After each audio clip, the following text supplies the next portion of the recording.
We're here today with Rick Messerschit. Did I get that pronounced right? Yep. Okay. With a name like Narcissus, you are sensitive to pronunciations. Yes.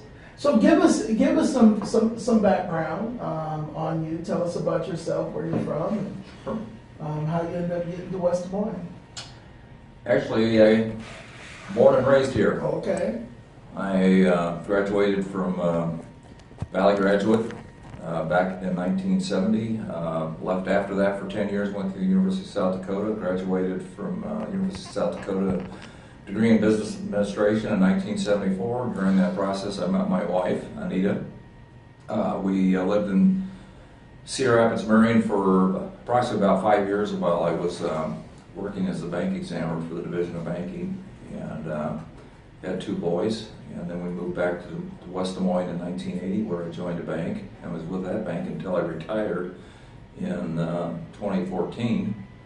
And my family grew.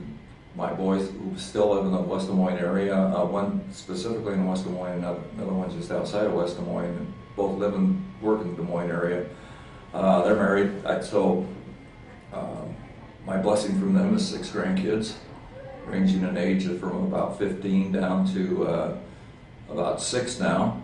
And so I have been involved in West Des Moines and West Des Moines programs ever since 1980. And I'm fortunate enough to have been involved in a lot of things and really enjoyed it. I just, something about the community just kept feeding me, what's going to happen next, where are we going in West Des Moines with this project and this, and these, you could just, it's a synergy that you get out here that's really kind of exciting, and it just kind of makes you want to keep going and going and going. And I was asked, fortunately, to serve on a number of city-type committees, and was also asked to serve on numerous school committees as well. I was with the West Des Moines Schools Foundation for Educational Excellence for 25 years. As far as the city's concerned, I chaired their aquatics referendum, where we got the referendum passed by 70+% approval for the 2 new aquatics facilities, that Holiday being tore out and completely replaced with a brand new pool in the Valley View out west. Served on the Comprehensive Plan Committee back in '02, where we updated the comp plan for the city of West Des Moines, of which most of it's still in effect today. Served on the CIP committee, which is a group of business people, citizens that kind of monitor the capital improvements for the city of West Des Moines. Did that. Was selected Citizen of the Year in 2002. One small trivial piece that I tell people that they may not realize, that my family is the only family in the city of West Des Moines history that has 3 family members that are Citizens of the Year. My dad was in 1992, I was in 2002, and my wife was in 2013. So Congratulations. Thank you. I'm the ones I'm most proud of are my dad, my wife. I was just absolutely elated when she got it back then. But it's all from being involved in the community. That's what my family's all about. Is really a lifetime of community service that not only includes my dad, but even my grandfather. And so it's we believe in this community. We think this community is. It's a great place to live. It's a great place to raise a family, and excellent place to work. Quality of life is good. I mean, it's safe. It's our infrastructure is good. It's solid. It's well maintained. We do a lot of things very, very well out here, and I think we have that core nucleus of quality components that help us to keep growing and generate the economic development that we're able to do and continue to do. And strong tax base, high percentage of commercial properties that pay a lot of tax, that help us to be able to continue to grow the city without putting a lot of burden on the residents as far as homeowner taxes are concerned. I'm just scratching the surface on things I've done for West Des Moines through my life here. So Now, 4 years ago, you sat here as a person leaving the Park and Rec Board right. against a longtime incumbent.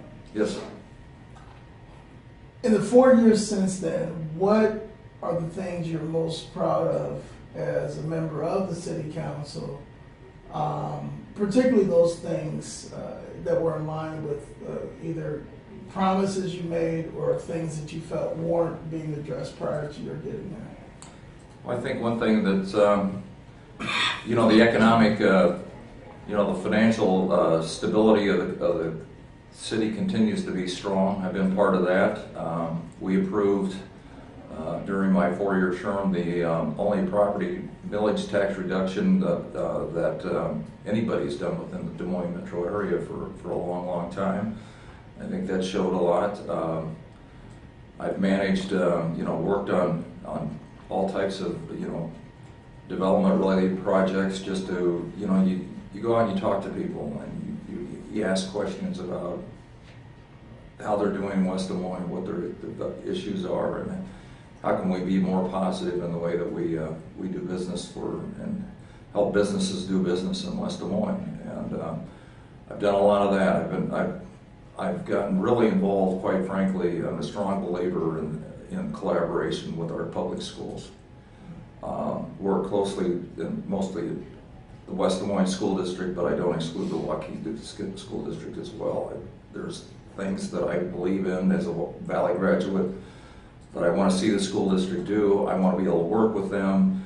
I want to be aware of what their issues are, and if any of these issues are related to the city of West Des Moines, how can we work through these types of problems? And I think we've been able to do that. I think the thing that I'm really in tune to right now as issues go for this campaign is workforce issues. Des Moines we've got a fairly significant shortage of skilled workers in the Des Moines metro area. And part of that is we have to work with the public schools to help to instill in our kids as they're graduating from high school the foundation for finding jobs, getting into the areas where we need skilled help, and through all this we're cultivating hopefully relationships through intern programs called School of Work programs hopefully these kids will say, this is a pretty great place to live. This is great. I got a job here. These people are saying that when I get done from school with my higher education, whether it's a tech school, it's a community college, or whether it's a 4-year plus college, I can come back here and work for them when I'm done. And this is the process I think that has to evolve for West Des Moines and the Des Moines area to help keep our supply of skilled workers flowing in the right direction to meet the growing demand. If we're going to continue to have economic development in the Des Moines area, we've got to have the workforce, because as soon as people start to find out that there's not enough workforce here, then economic development is going to slow down, if not stop completely. So that's one of the things that I've accomplished through this process that I've strongly believed in. I continue to advocate for all types of housing. We still have work to do in housing. That's still one of my cornerstones. I've advocated for affordable housing. We have done some in that area. Real quick, what does affordable housing mean? We asked the same question at Des Moines candidates because affordable housing means a lot to a lot of people, and to some people it means $1,500 a month. So what does affordable housing mean to you? And then you can go on. I think affordable housing, in my mind, it's broken down into several components.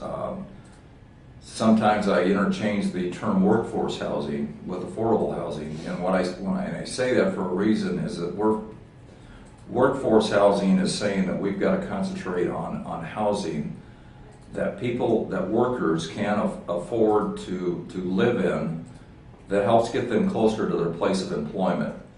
And as I look at West Des Moines, as we continue to grow, and we grow farther to the west and more so to the southwest now, we got to look at housing for the people that are going to work in jobs that we're going to be able to generate through all types of industries, retail, you name it, in West Des Moines. That's one part of housing that I think we need to continue to work on, and how do we deal with this problem? Because it's not cheap to build housing out here in West Des Moines, as everybody knows. So that's one of the parts. The other part of housing I look at is you know, we need more diversity in our housing inventory. We need price ranges of housing that are, yes, we've got existing house inventory that's people identify as affordable for good reasons. Only got one problem with it. Everybody likes it so much they're not selling. So our availability of existing inventory, while it's there, very few of the inventory is on the market at any one time. Excuse me. So we've got to find ways to generate more options in housing that people can afford to buy. I mean, I'm talking about starter homes. I'm talking about step-up homes. You can't step up. It's pretty hard to step up from a house or an apartment that's you know, $250,000, and all of a sudden your next level up is $450 to $500, and that's kind of what we're faced with, I think, in West Des Moines. There is some middle in here of existing inventory, but again, that's not turning over. Our inventory of housing in West Des Moines, I think, is very serious as to the overall inventory and the general availability. You know, people want to live in West Des Moines, but they can't find a place to live.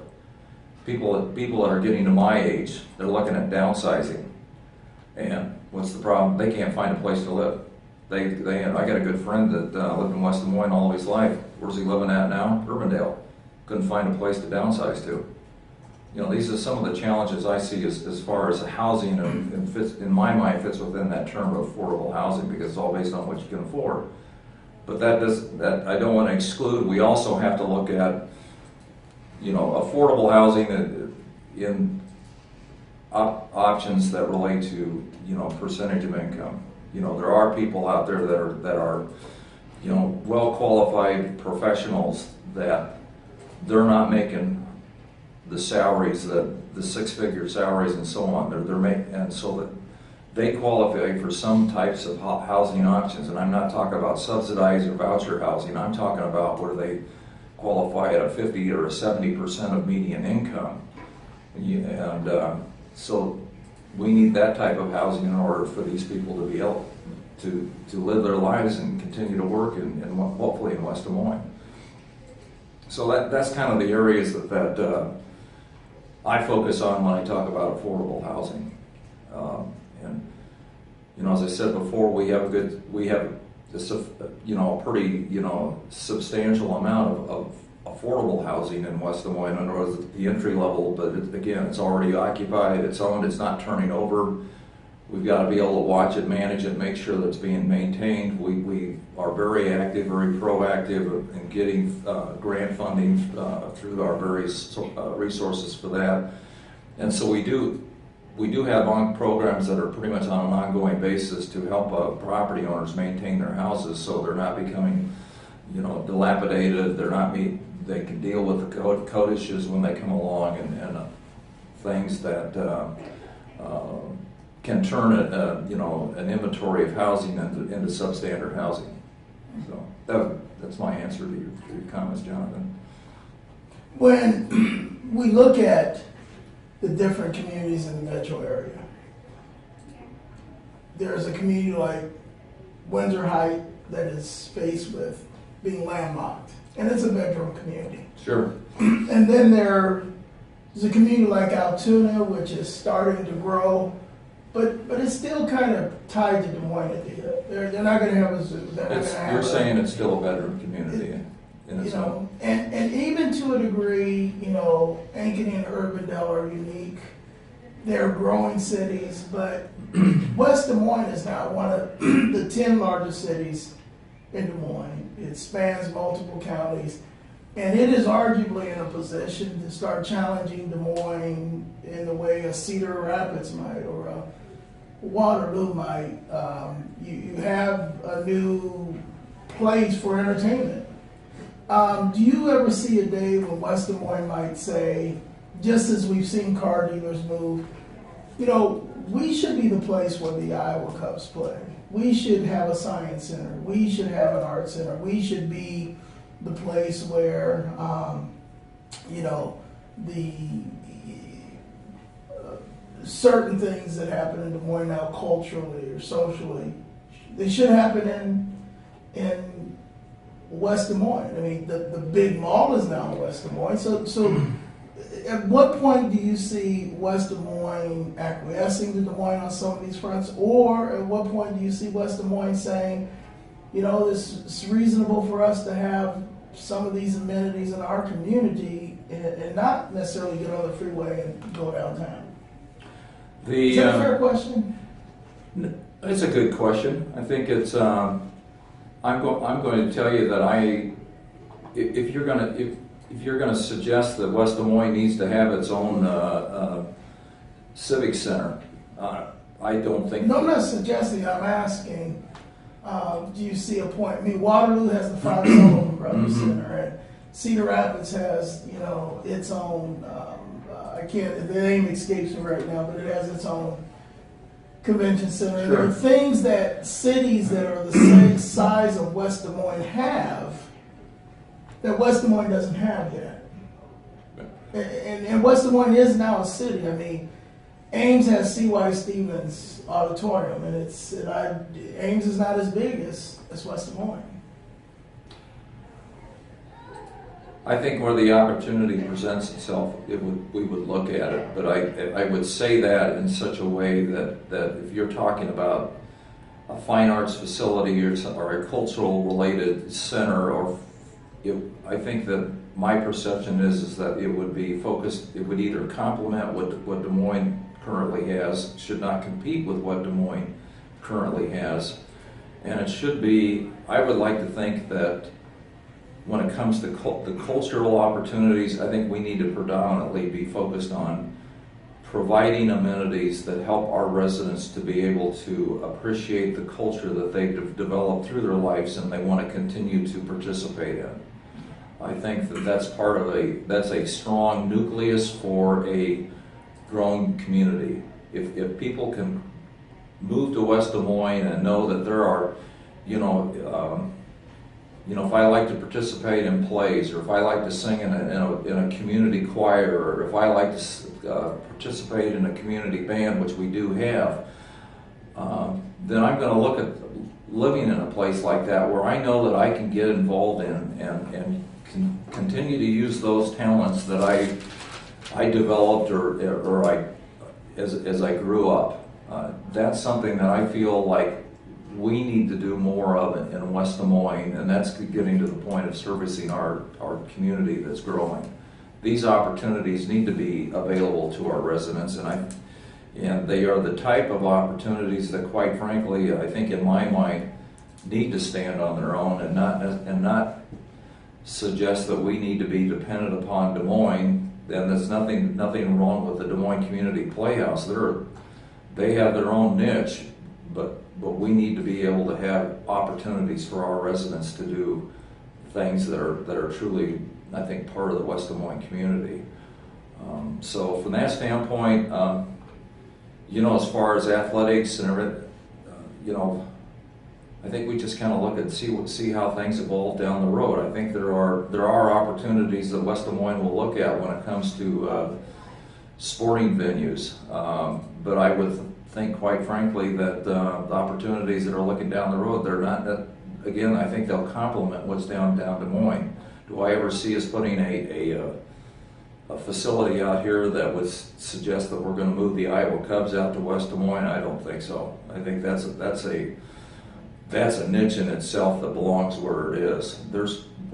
I'm a big I have a lot of history appreciation, and there's a lot of appreciation that goes with the Cubs Park, and goes back to the old Sec Taylor Stadium days, which is what it was called when I was growing up as a kid. Principal Park. Huh? Yeah. Well, I asked it too because West Des Moines is ceasing to be a caterpillar-like suburb and is becoming a city like Butterfly, so to speak. It's a city. It's not just a suburb of Des Moines anymore. That's why I asked it. But a couple other things. But on the other hand, I still see, while we're growing, we're still dependent upon Des Moines. And maybe to your point, as we grow, maybe Des Moines is becoming maybe a little bit more dependent upon us, and that's not necessarily wrong. I think what I'm saying is that it's becoming more and more apparent that collaboration, I think, between Des Moines and West Des Moines and all of the suburbs of the Des Moines metro area is becoming more.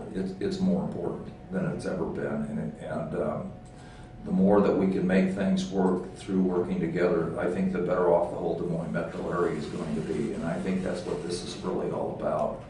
I strongly believe that if West Des Moines is going to continue to be successful in the future, it's not just because of what we've been talking about as it relates to West Des Moines. We need all of it in order to continue to be successful.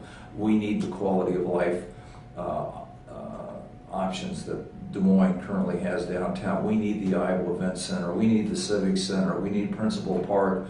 We need all of these amenities. Because why? Because they are opportunities for our residents to be able to recreate and for their families to feel,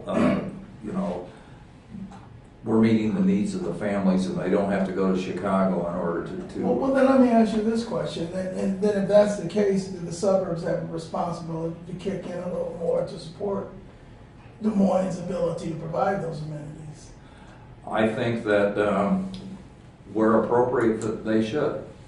We participate with DART. We participate in other 2080 agreements where we need to pay a share of that financial responsibility. As to the event center, I believe that when that event center was really put together, I think Des Moines paid for part of it. We agreed to an assessment. I think most of the metro agreed to do that to help get the thing off the ground, and we've got a great success story now in there because of everybody working together and making that a successful, very, very viable operation that the county's obviously extremely pleased with.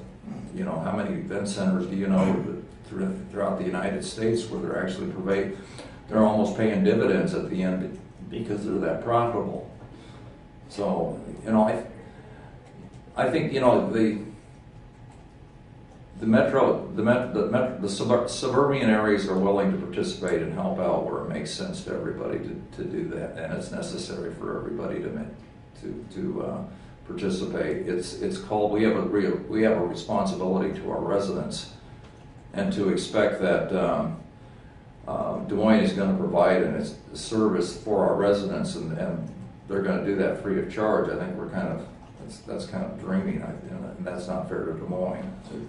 A couple quick questions. Annexation. How much more annexation do you see on West Des Moines' future? I see some more annexation.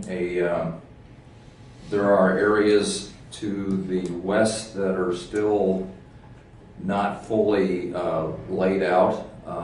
The quantity of land that might be annexed out west is probably... This would be Dallas County. Right. That's probably not as significant as some people might think.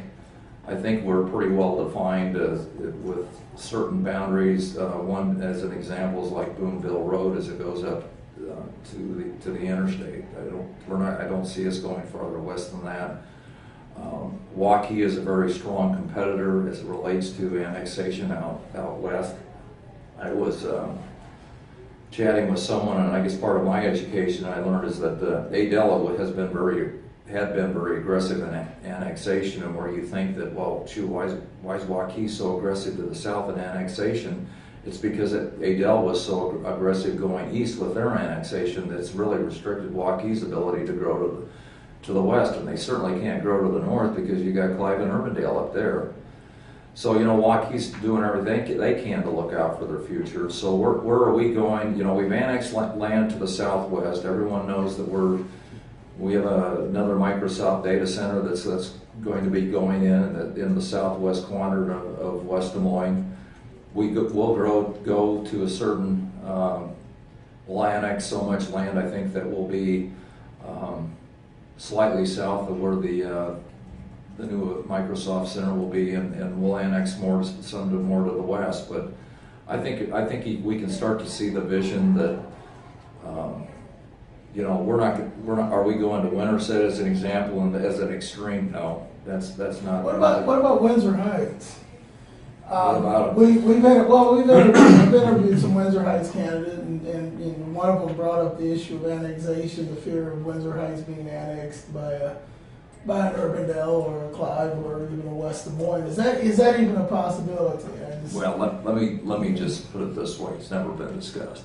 Okay. You know, we've had. You know, I think we have a good relationship with Clive, and I think we have a good relationship with Windsor Heights. I know we do when it comes to public safety, because West Des Moines has always made sure that we were there when in you know, fire issues where fire trucks need to be responded, we respond. You know, we help Windsor Heights out from that standpoint and other areas, and I think that you know, when we talk collaboration, I think, you know, I would be more focused on with, you know, I understand some of Windsor Heights' problems, and it is tough. You're right. There's a landlocked community that has with the highest tax rate in the suburbs. Right, and why is that? Because they have a very minimal commercial base to really, you know, pick up some of the operating overhead of the city. So unfortunately, then it's got to be pushed into the laps of the property owners, and it is a huge burden. You know, I sympathize for them on that, and I know, and you've seen evidence in Windsor Heights where they are trying to redevelop. They are trying to take some of their commercial corridors on University and on Hickman Road as an example, and trying to redevelopment, and that's what you've got to do. I mean, that's what Windsor Heights needs to do. You know, Des Moines has been doing it. As far as I'm concerned, Des Moines has been hitting home runs downtown with their redevelopment programs. I mean, but you know, I think to conclude my point I think that I would entertain any conversation with Windsor Heights where it might make sense for us to maybe enter into some 2080 agreements where we can provide them with some assistance as it relates to some of the you know, anything from, you know, street sweeping to other types of equipment. You know, it makes sense to me. Why should you buy a street sweeper, I buy a street sweeper, and someone else buy a street sweeper, and when we could share the same one? A couple of last questions, and our time went fast. It's because you and I are having fun talking together. 4 years ago, when we interviewed you, we talked about some of the social issues in Des Moines and some of the violence issues in Des Moines and how they might spill over. Since that time, we saw the shootings at Seven Flags and Clive. We saw the tragedy in Johnston. We saw an urban officer killed. How does the city of West Des Moines prevent some of the social issues, the drug issues, the violence issues that not only have just been tragically rampant in Des Moines? I mean, the homicide rate has quadrupled in less than a decade. Sure. How do you keep it from spilling over into your community, and how do you engage the social issues in your community? Well, social issues, in my mind, they are something that you don't fix today and then they're gone tomorrow. It's an ongoing, you know, challenge of a community that they have to always be aware of, that there are issues out there, and so you have to be flexible enough in order to embrace ideas and ways to tackle these social issues, to hopefully with the idea that if you are progressive enough in dealing with these types of issues, that maybe we can do things in such a way that they're preventative rather than reactionary. And I think in West Des Moines, and I'm not trying to say that our residents are better than any other communities, but I really feel in West Des Moines we have people that want to be engaged in our community, they care about our community. And I think as long as we have a good, positive community base that wants to keep their neighborhoods safe, they want to do what needs to be done to do such, then I think you've got a better chance of succeeding than if they don't. I've talked with neighborhood groups down in the Valley Junction area, and we've talked about, let's put neighborhood watch programs back in gear again. And if the residents want to do neighborhood watches to help watch over everyone's houses in a neighborhood, then we should be doing it. That helps our police department. Let's do things that help our police departments to keep our community safe. We've talked about, Jonathan, what you're talking about right now with our new police chief a little bit already. What are you going to do to help, work with our areas to be proactive and to engage our residents to care more about their neighborhoods, care more about the people that live there, help to keep the neighborhoods safe. And we need to do things. And I really believe with our new police chief that we will be doing this, is we need to bring our police department closer to our residents. They need to be friends, they need to know each other, they need to understand, our residents need to know that these police department, they're just like you or I. They're normal people out there trying to do their job, but they also care and they want to do the right job for everybody. And I think then we're talking about not just the residents, but we're also talking about our businesses as well. It's important to me that our police department has relationships and they know if there's a problem, they got someone they can reach out to and get an answer. I think to me, that's probably a long-winded version of what you're trying to address, is that you got to all work together. I'm not going to expect you to fix it. And I don't think you're going to expect me to fix it as individuals. We have to work together. And I'll make one last comment, and that includes the West Des Moines school system and our public schools. They have their challenges along the lines that you're making reference to as well. In some ways, maybe our West Des Moines schools has some more challenges that are prevalent today than what the community has. So if we work together, maybe we can help fix them all.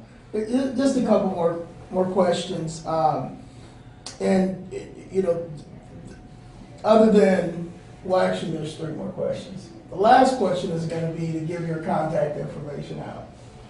The next to last question is going to be, is there anything we missed? But I have to ask this question, and I'm actually consolidating 3 questions into this first question. I am someone who has read about how great the metro area is. But when I do my research, I see that there's a great community in Ankeny, and a great community in Urbandale, and a great community in Clyde, and Altoona is growing, and you have Windsor Heights, and you have West Des Moines, and you have Waukee. Why should I move here? But also, I'm a business looking to locate in the metro area. And why should I put my business in West Des Moines instead of one of those other communities? And finally, I have a kid who's graduating from college, and why should my kid come back to live with us? We've lived here, I've had family lived here, or a cousin, and nieces and nephews, and I'm saying, hey, I'm going to be possibly moving to one of these communities. This is why you should come back to this community you grew up in. So, I normally like to ask those 3 questions separately, except we're bumping up on time. So, why should someone who isn't familiar with the area move here? Why should a business locate in West Des Moines? And finally, if a kid grew up in West Des Moines, why should they come back? Sure. Well, maybe we'll try and answer those maybe a little bit in reverse, because I feel like in some ways that one of the key components is, as we kind of alluded to in one of the earlier questions, is getting people to move back here, getting people to move here at all. And I would say that this is going back to what you and I talked about earlier. Because I got Waukee and Ankeny and other places that are telling me I should come there too. Okay. I was going to say we have jobs, but you're right. Ankeny, the other Des Moines metro areas have, you know, they have jobs available. They need good employed, skilled workers, just like West Des Moines does. We all do. So that's the one common denominator that I think most of the Des Moines metro area has in common. But you know, West Des Moines has a very strong quality of life. I mean, we talked about public safety. We talked about some of the issues related to, you know, public safety. You know, keeping our communities safe, making people feel that, you know, this is one I can live here and I don't have to worry about some of the issues that maybe I would have to be concerned about in a Chicago or another large metropolitan area in the United States where there are jobs, but there's risks associated with those jobs. We have an outstanding park system. We have an outstanding trail system. We have, you know, so many opportunities for our residents to live in a safe area, yet be able to recreate, enjoy cultural opportunities, going back to what we talked about all these opportunities we have in downtown Des Moines that we need to make sure that they continue to be there to take care of our residents. That's what helps people to move, I think, to to West Des Moines. I think our infrastructure, there's a lot of things about West Des Moines that are really exceptional to some of the other metro areas, and we have an exceptional school system. I mean, between Waukee and West Des Moines, or West Des Moines and Waukee, however you want to define it, we have two outstanding public educational systems that educate our kids in the city of West Des Moines, and I think that's really saying quite a bit for West Des Moines from that standpoint. We have so many projects, quite frankly, right now, Jonathan, that we're looking at West Des Moines as far as continuing to improve the amenities in West Des Moines for our residents. You know, I can look across the pond here, and there's an amphitheater. And we're in the West Des Moines Library right now. Okay, right. And real quick, while you mention that, I have to say this on behalf of Igor. We did a 2-hour live Facebook down at the Des Moines Public Library. And yesterday we did a live Facebook in the lobby of the Civic Center. And we planned on doing this live Facebook, but the Wi-Fi didn't cooperate.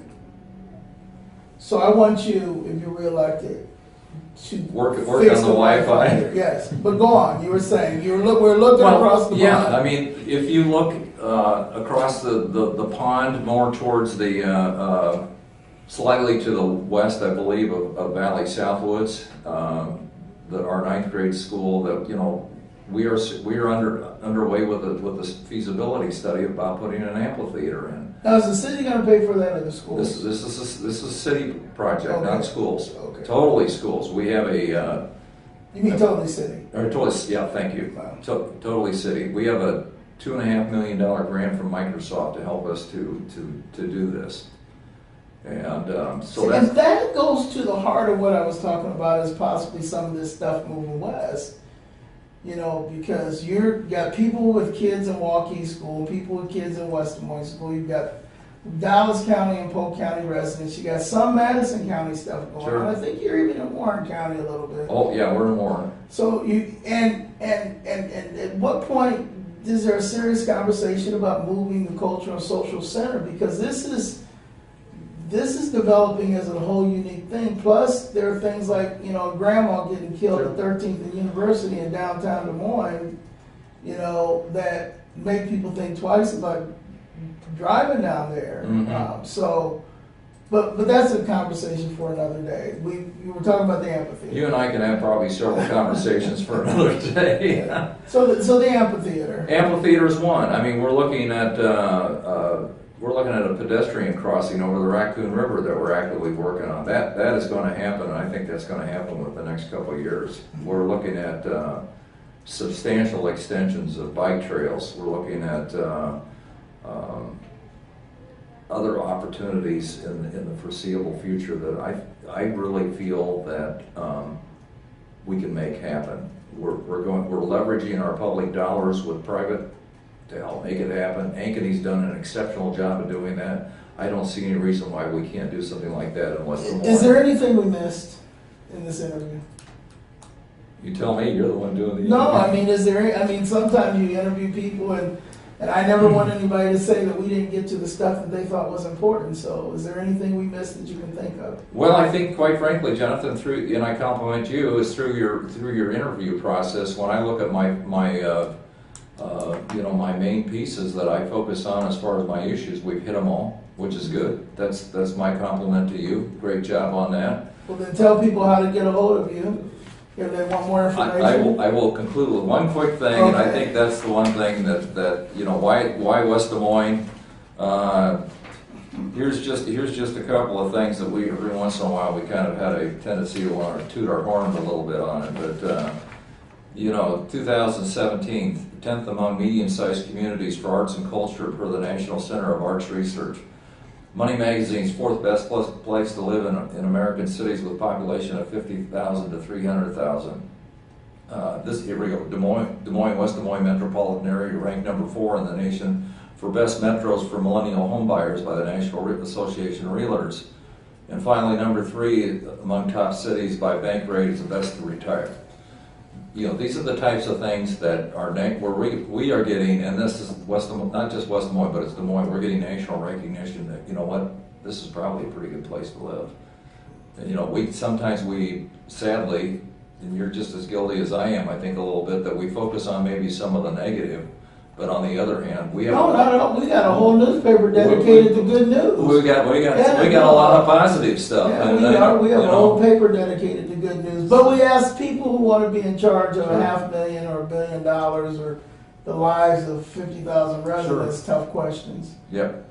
It's contact information. That's where you want to direct. Circle back around, my home phone number that's available to anybody is 515-223-6398. My website is www.rick4alpha.com. There's all kinds of information out there.